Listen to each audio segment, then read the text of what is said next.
first time I've been back in 20-odd years. You know, it's, Is it still pretty much the same place? it is pretty much the same. It's a little bigger on the outside. The town's, you know, there's a few more farmhouse, but right here in the centre of the town it's exactly the same, really. Maybe a few more donkeys back in those days. Yeah. And just to be able to hang around somewhere and listen to other people's music, and it was so fascinating after just listening to your own for 5 years. Yeah. I mean, and now it's all very fashionable, this sort of world music. Yeah, well, I think that's got to do a lot with communications, right?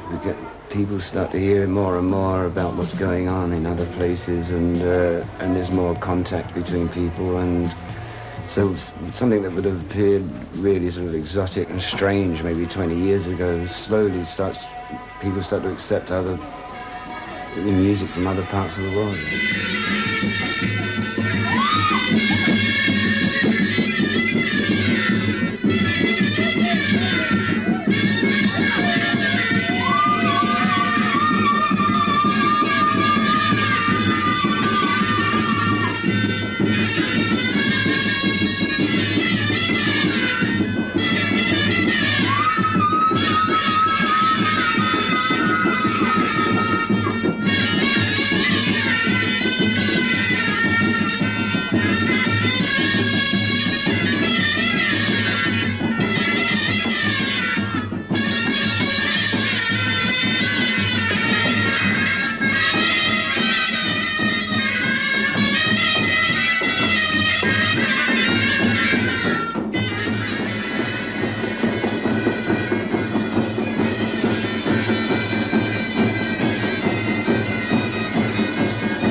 قلبي كنا نتكلم عليه بزاف خلي هذا يزيد. This is علي. Ali. Yeah. هذا ميك جاجر معلم كبير. This is Abdullah. Abdullah. هذا ميك جاجر. This is Ali. Ali. هذا ميك جاجر. This is my brother Mustafa, my little brother. Hello. Your younger brother? Yeah, this is my little brother. This is your older brother? Yeah. You're not so bad with him? No, You're strong with him? Yes, he play with me the music. We play sometimes together, man. This is Abdul Nabi. هذا ميك جاجر. This is Abdullah. This is Muhammad. This is old man. He want to see you. Buso she busa. He want to kiss you. And I think he met you a long time in Tangier. In Tangier? In 1001 Night with Brian Geisen. With Brian Geisen? Yeah. Yes. Yeah. This is his name Ali. Ali. Hello, Ali. هذا ميك جاجر. Hi. Hi. أجي. هذا محمد. Mohammed. ميك جاجر معلم كبير. This is Mukhtar. Mick Jagger. This I'd be very happy to meet you. Nice to meet you. This is Ali. This is Abslam. Abslam. Hi. This is Lahsan. هذا Mick Jagger. This is all of them This here, is good. and they are very, very, very happy. We're waiting for you 20 years ago. We're waiting for you, Mick, and all of them be very, very happy. Well, I'm very happy that we could all come. Thank you very much. هذا Ran. This is Abdullah. Abdullah. This is King Richard. Ran with Yeah, we're supposed to Joe. King Richard. Arab Hassan. Ran Joe. King Richard. King Richard. Ran with Joe. You're welcome. Beautiful. Thank you. I could tell I could find my way. We just been playing. Yeah, we play with your rhythm. Track. Yeah. With Yeah. the song. Yeah. Great. How's it sounded? Good? The sound is perfect. It's fantastic. Good. Thank you.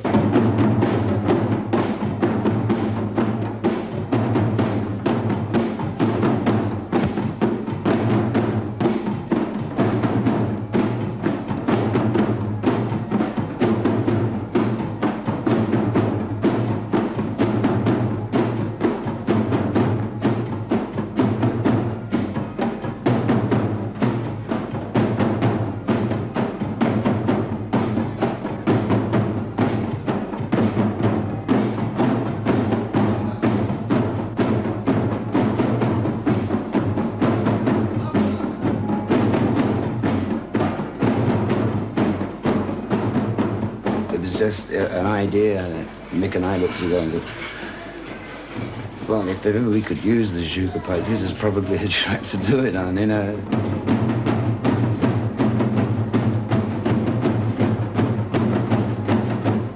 They pick it up amazingly quickly at first. It's just this sort of cacophony of sound, but then suddenly they're getting their patterns down, you know. It's a lot of drummers, you know, they all have to work out what they're going to play.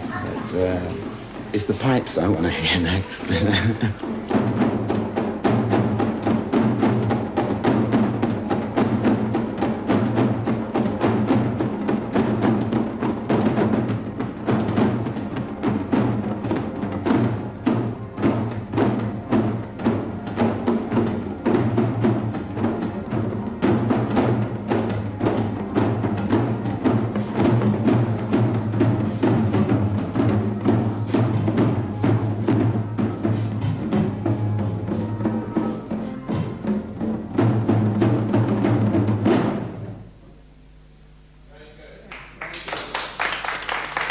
Good.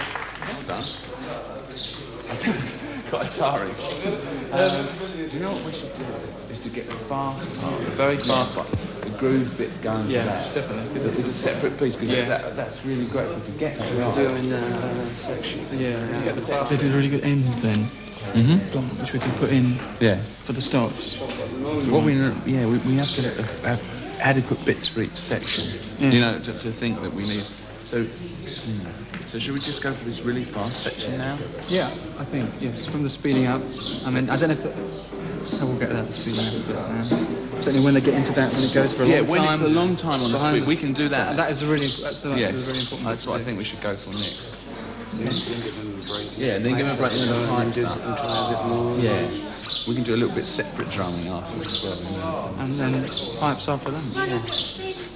So that's for the pub. Let's go for the speeding up. Down a red line.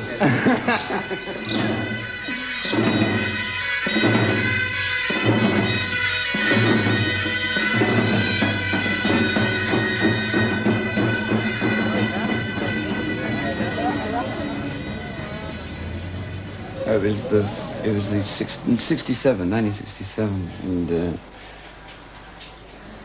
we'd all been. My house had been raided by the boys in blue, and we thought, well, that's a good start to a year off. So we said, well, yeah, let's get out of here. When Mick Jagger and Keith Richard came out of court, they were surrounded by... So some friends of ours, Robert Fraser, Christopher Gibbs, were coming down, and Michael Cooper were coming down to Morocco. So we said we'd join them down here. So I felt like driving. So I drove from London through France and Spain with Brian and Anita. And Brian got ill, I remember, and so we carried on without him and left him in a hospital.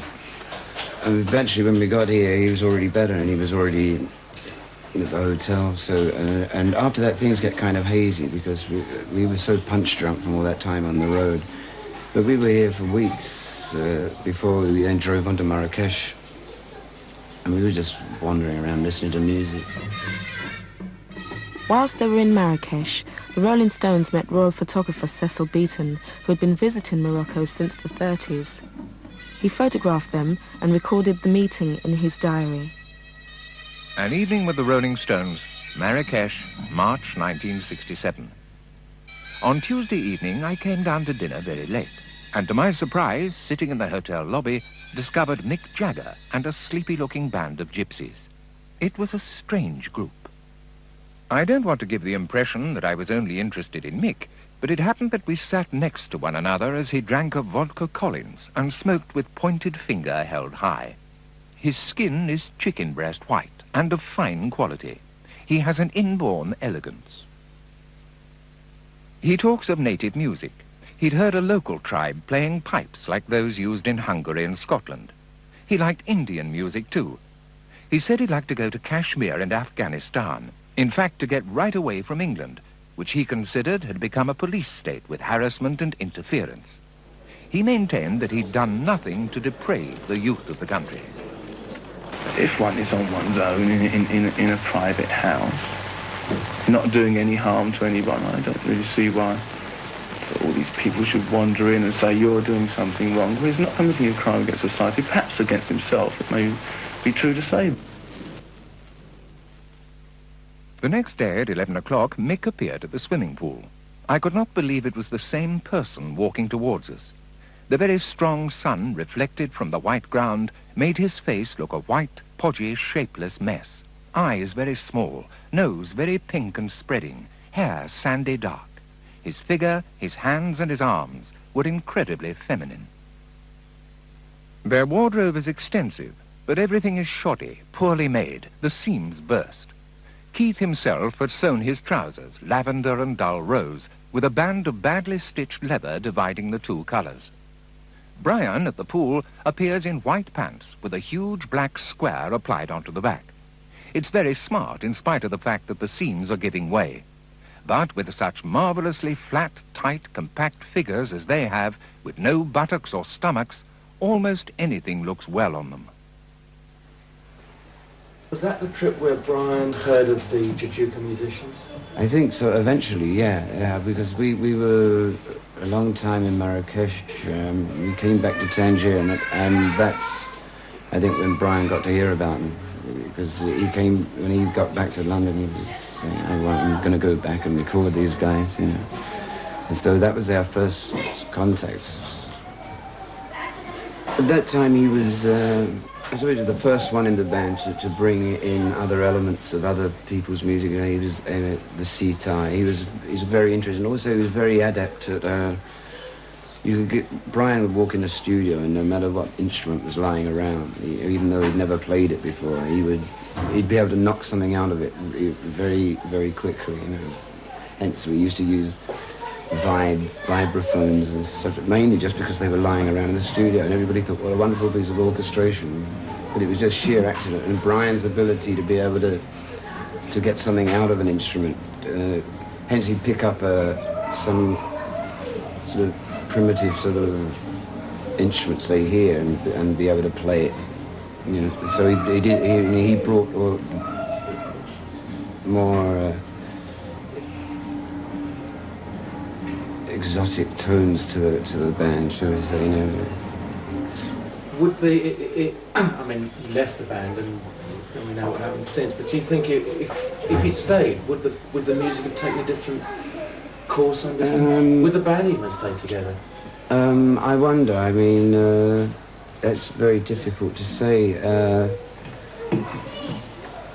Brian, as a guy, was one of those guys who said, I'll never make 30, and actually proved it. You know? I mean, so I really think he was burning out at the end. And then, so the question of if he was a different kind of person, then he wouldn't have been able to do what he did. I think there was a sense of urgency about Brian. He had, you know, I think he had some fatalistic idea that he wasn't going to make it for too long, and so he was trying to cram everything in at once, you know.